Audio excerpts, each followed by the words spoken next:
Hello and welcome to another Bearded Geek toy review. In today's episode we're looking at the Third Doctor TARDISes that have been made for B&M.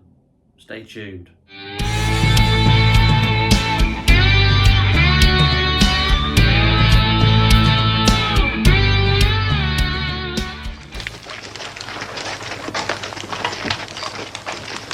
Well, goodbye, Lethbridge Stewart. Bye. I'll make contact as soon as possible. We'll make contact as soon as possible. Welcome back to the channel, and in today's video we've got a Doctor Who theme. We're going to be looking at the various kind of like TARDIS sets that have been released by B&M by character options that feature both the Third Doctor, as played by John Pertwee, and also the TARDISes from various stories. Now, I found this one the other day. Again, it's one of these things that I completely forgot that I bought it, and there it was. It's not been opened, and this one is the Third Doctor and TARDIS from the Monster of Peladon, which is actually John Pertwee's penultimate story from season 11, before he left the role in Planet of the Spiders and regenerated into Tom Baker, which leads us very nicely to this TARDIS here, which is from the regeneration set. So technically this is a Third Doctor TARDIS, even though it came with a Fourth Doctor figure, but the Fourth Doctor was in the Third Doctor's clothes because it was from the opening scenes of Robot or the closing scenes of Planet of the Spiders, depending on which way you're you want to take it. So there's that TARDIS there, and obviously, as you can see, there's slight variances in colour. And I do have a couple of photographs that we can compare to. And then we've also got this TARDIS here, which was the first Third Doctor TARDIS set that was released. Now, if I just take this box out of the way, and we'll put this box in. Okay, and as you can see, completely different packaging. So this was done from a couple of years before the Monster of Peladon set was released, and obviously this has the old kind of style, the classic logo on there, which is from like the John Pertwee era, and was also adapted by the Paul McGann era, as brief as it was, and then it was used for all kind of classic Doctor Who merchandise until they went full branding with the Jodie Whittaker logo on everything. And now they've gone the similar kind of way with the old new diamond logo, which is more synonymous with Tom Baker's time, and that's like the new kind of like logo that they're using on all merchandising. So this was £20, £19.99 when it was first released, and I think it was released in 2018. Let me just have a check. Does it have a year on it? Absolutely not. It might have been 2019. I'm not 100% sure, but there's a look at the back.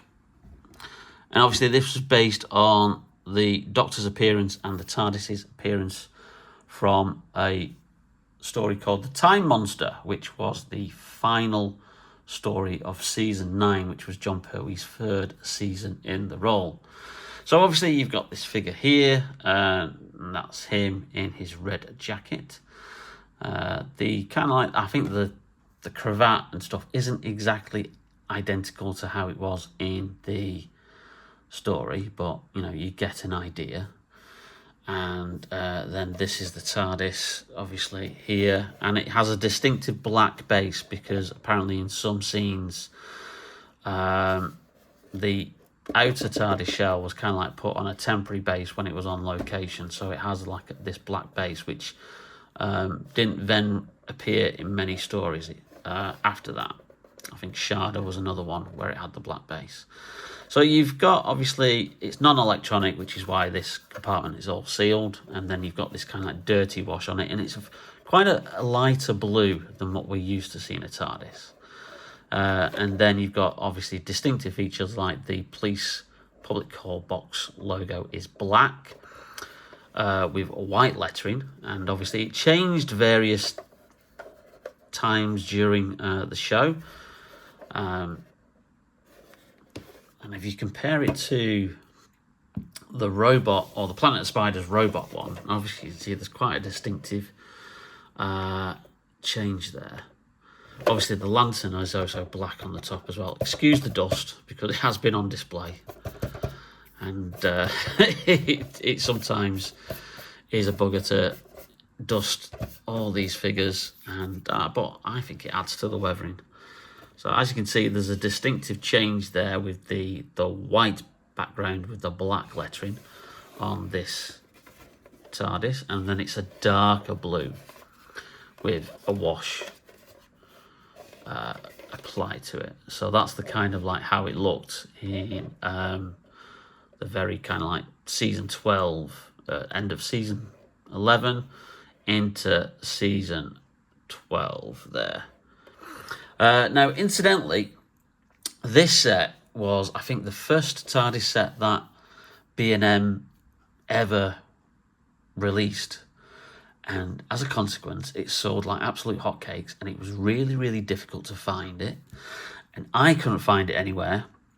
And thankfully, a good friend of mine, Simon, was able to get hold of one. And I remember meeting him in Costa Coffee in our local town centre. We're kind of like doing an illicit exchange. Like a £20 note for a TARDIS set.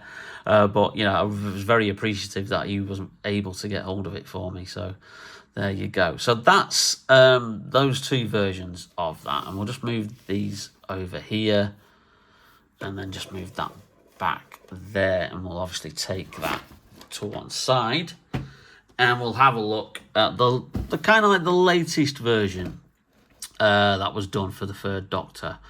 Now, I think this was done in 2020, and it was around, obviously, at the time of the pandemic, and it did stay on shelves quite a bit, understandably, because, obviously, people weren't exactly, like, going to B&M for collectibles, because of the lockdown and everything and all that, even though it was an essential store. But I remember picking up when it came out, but I've just never opened it. And I kind of like put it to one side, and then, as you may have noticed, the last couple of videos I've been doing a rummage around, seeing what I've got, and there you go. I found that I still had this, so I was like, wow, okay. So it's the new, well, what was then the new style of packaging, and gives you a full kind of like detailed breakdown of the plot of Monster of Peladon, which was the sequel to 1972's The Curse of Peladon. It's actually one of my favourite Third Doctor stories. The Monster of Peladon, okay. It's okay, but it's 2 episodes longer than what Curse was. Curse was a 4-part story. Monster of Peladon is a 6-part story, and boy, does it feel like it. There's a lot of padding in there. But it's still good. It's still, I still enjoy it. It's a good adventure. And it saw, obviously, the return of the Ice Warriors as well.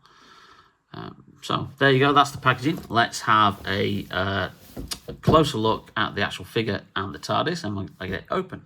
So, as they used to do, they used to cable tie the figures in. So, he is actually, like, stuck in with those little, like, kind of like elastic bands there. And the TARDIS is obviously screwed into the packaging on the bottom base, so we need to obviously get the old sonic screwdriver out and undo those screws.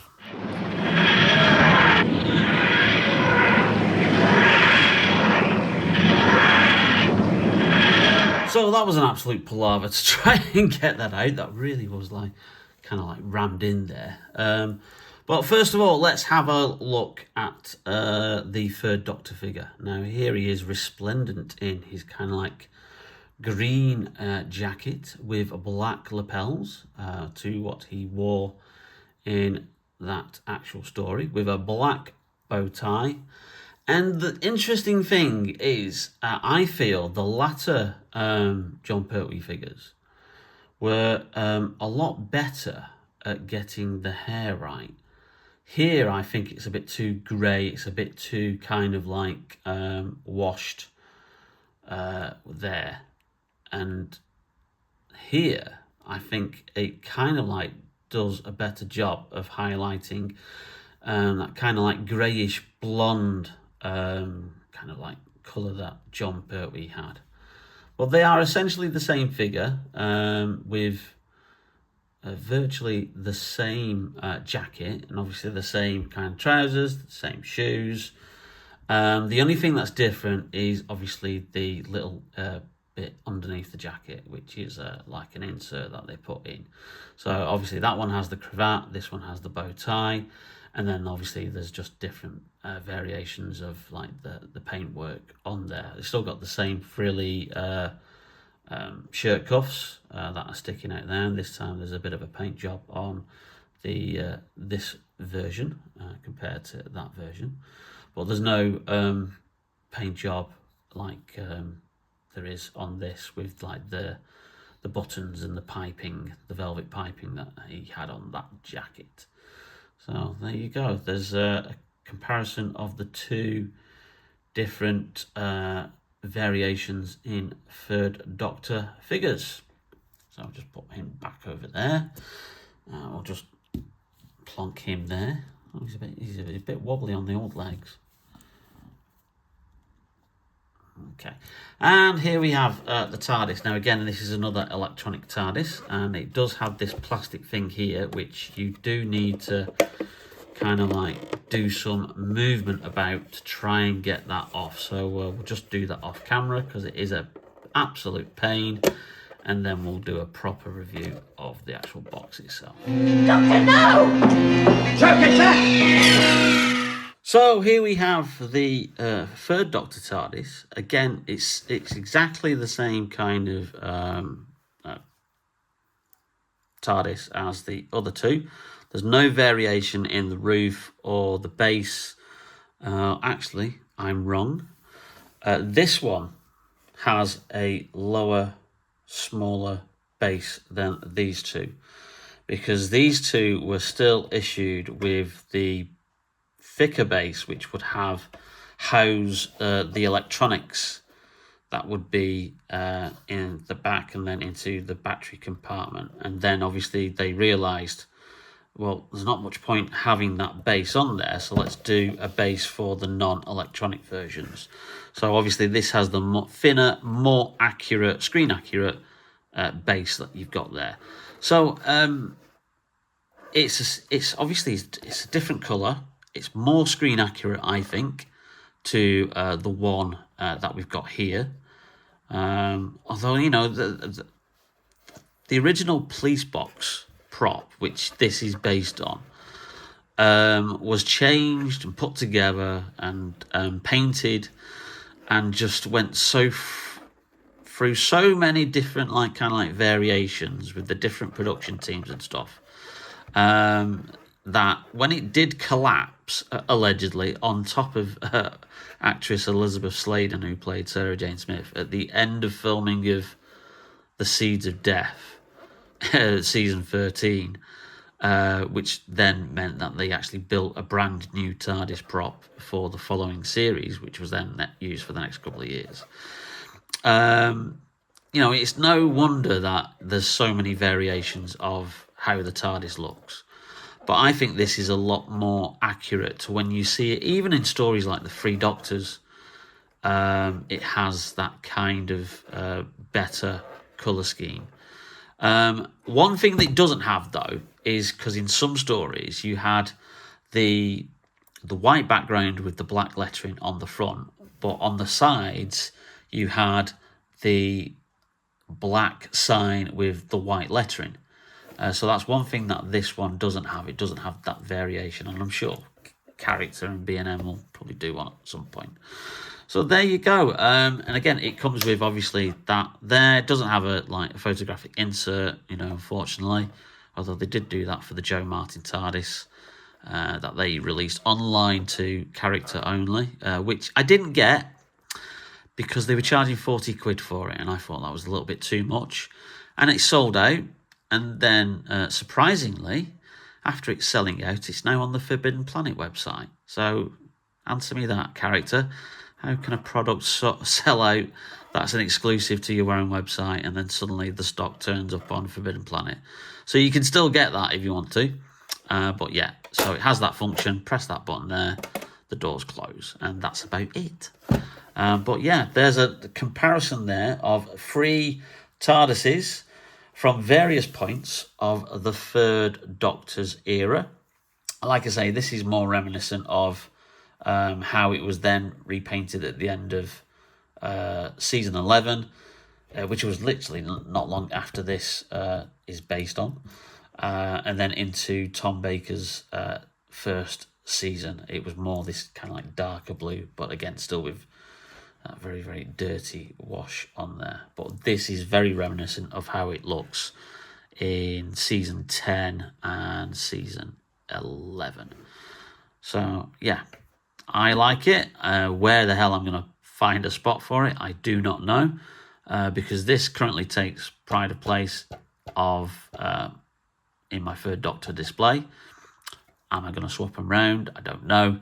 But then where do I put that one? I mean, and I still haven't got any place for that in one of my Fourth Doctor displays, because he's across 2 shelves, because he's got the most figures. So, yeah. But you can never have too many TARDISes, can you? Well done, old girl. Absolutely on target. For once. Well, thank you very much for watching, and if you did enjoy the video, then please leave us a like. It really does help out the YouTube algorithm. And if you're not yet hit that notification bell, then please do so to get notified whenever we upload any brand new videos. Also, thank you very much to all the recent new subscribers. We've just passed 1,100 subscribers, and I am very, very grateful to all your continued support. So thank you. Lots of cool new videos to come, but in the meantime, stay tuned for more fun stuff from Bearded Geek Toy Reviews very, very soon. See you later. Bye now.